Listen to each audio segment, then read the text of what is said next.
is USAID directly giving cash straight to a news outlet? No. Or their intermediaries? NGO, NGO, and NGO, and then the fourth NGO down the line gives that to the news outlet. Were they responsible for Ukraine? Oh, hands down. You can see their handprints all over it. I mean, USAID was actually funding 9 out of 10 news agencies in Ukraine, and still to this day is true. So when you're funding 9 out of 10 of their quote unquote legacy media in Ukraine, that's how you're controlling the narrative for everything there. Right. Especially when you're going in there and having USAID with the regime change and installing Zelensky and not allowing any other elections, knowing that the thumb of the U.S. government is controlling and dictating all of that is proof in itself. But you have to be able to control the narrative in order to do that, and funding the media is a good way to get it done. Yeah. So how does this work though? Is USAID directly giving cash straight to a news outlet? No. Or their intermediaries? NGO, NGO, and NGO, and then the fourth NGO down the line gives that to the news outlet. Because it's like I said, it's like an offshore bank account. You got to go from country to country to country to country, so it's almost untraceable. You go NGO to NGO to NGO to NGO. The NGO that's actually giving the money to the media outlet might not even realize that that money is coming from USAID. Right. Well, and the other thing is it's such a revolving door, right? So actually there was someone in my office, I don't remember exactly what her portfolio was, but one day we were sitting in our meeting and she's like, oh, by the way, I'm going to go work for Open Society Foundations. Like, oh, okay. Because Open Society Foundations, which is the George Soros group, receives grants from USAID and the State Department. And so what happens is that you have all these former employees of these agencies that know the system, that know the inner workings, that know how to write this special language to get the grants. And then they spend a few years in the agency, and then they go back out to the NGO, and then they have their friends, you know, pulling the strings to get their money. So they know exactly how to work the system. So it really is Development Inc. It's this huge, massive network of hundreds of thousands of dollars and thousands of people that just are gaming the American taxpayer dollar. I even saw yesterday there was actually a grant given to teach people how to write grants to get them approved for the USAID. So. Yeah.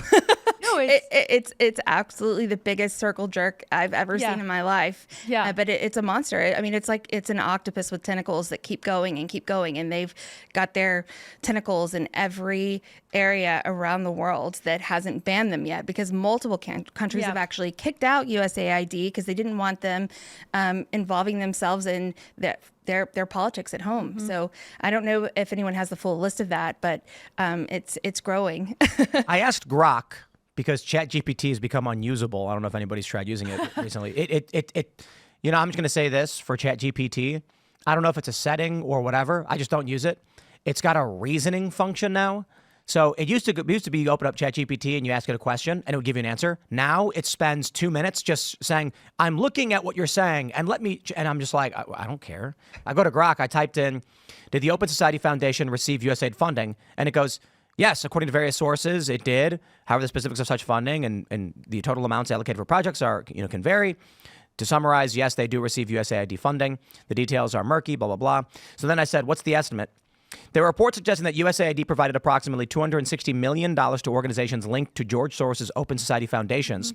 The figure was highlighted in discussions like the funding of various projects, particularly in regions like Albania and Macedonia.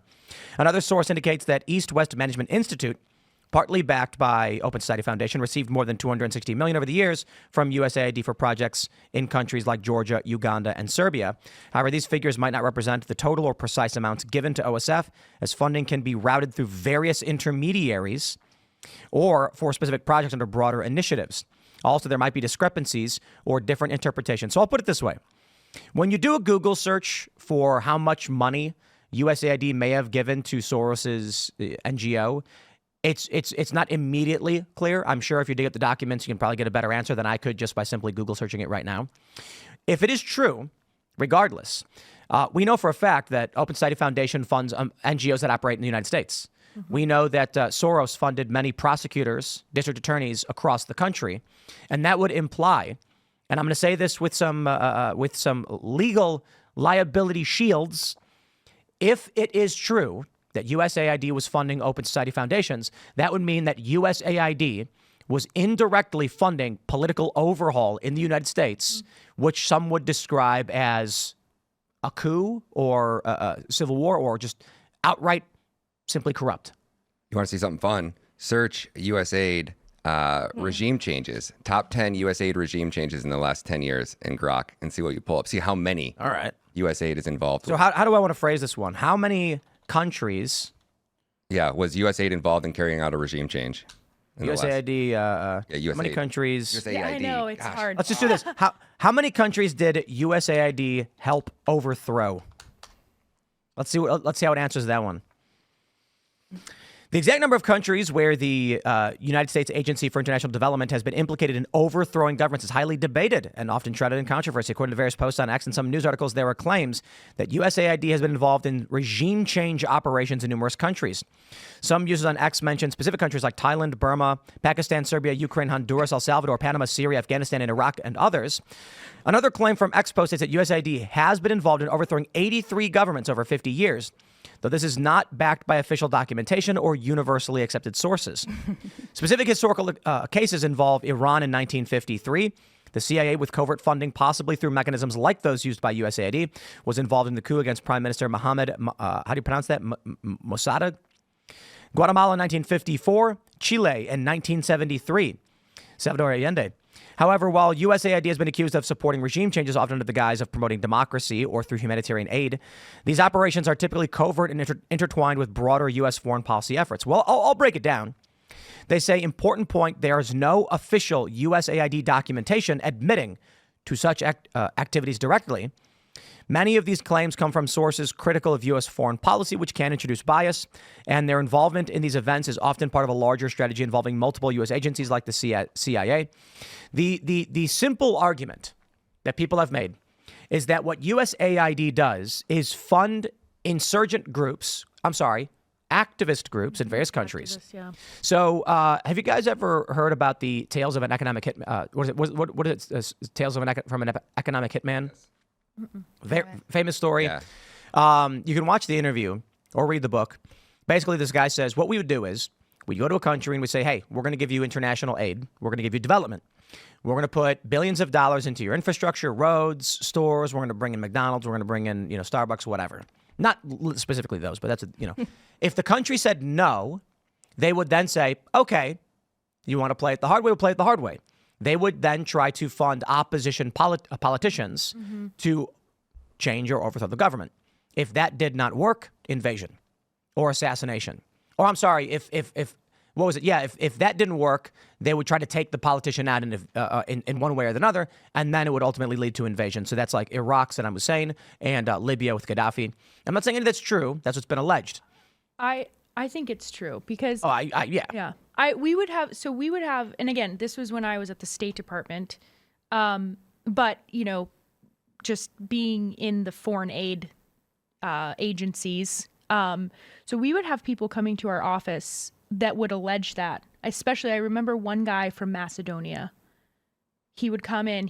I can't remember where he was in their government, but he was some elected official, and he's like, please stop your government.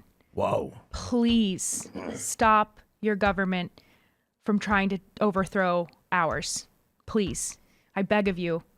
And unfortunately, I don't know exactly what happened because we were so overwhelmed. And like I said, there was no top cover. We had Tillerson, who was fired pretty early, and then Pompeo, who was useless. So we were unable to really do anything. But Whoa, yes, you saw this man say this? oh yeah, he came into our office, and I can't remember his name, but he Is this like classified stuff? It sounds like you get in trouble. no, it's not classified, but because it's all public. I mean, it's all tax dollars, so you can see. I had a similar experience yesterday. My driver that picked me up from the airport, his name was Abdullah, and we were in conversation about why I was here and how I was coming to talk about USAID. And he said, oh, I'm very familiar with USAID. He said, I'm from Afghanistan. He said, and USAID came into our country under the guise that they were going to be, helping us rebuild and helping children and all of that. And he said, all I know is one day I went to sleep. The next day I woke up and my country was unrecognizable. I didn't recognize it anymore. And everybody was flailing, and it all started when they showed up. And I was just like, wow, So- it gave me Stark. chills. Well, so tell me how this happened. Like, why did this guy show up? What was the plan? Like, what was the? So he had found. So he was. So my former boss did faith outreach on the campaign in 2016, and so she had a lot of Christian groups that she dealt with on the campaign, and so there's this event called the National Prayer Breakfast. And there's an international component to it, and it actually just happened. And so, anyway, it's this. They just found her through some of these groups and asked for a meeting, and she said yes. Gosh, I wish I remember his name. And super tall, typical like Eastern European, and he was just so upset by what our government was doing to his country. A democratically elected government, that we were coming in and funding the opposition and essentially overthrowing their government.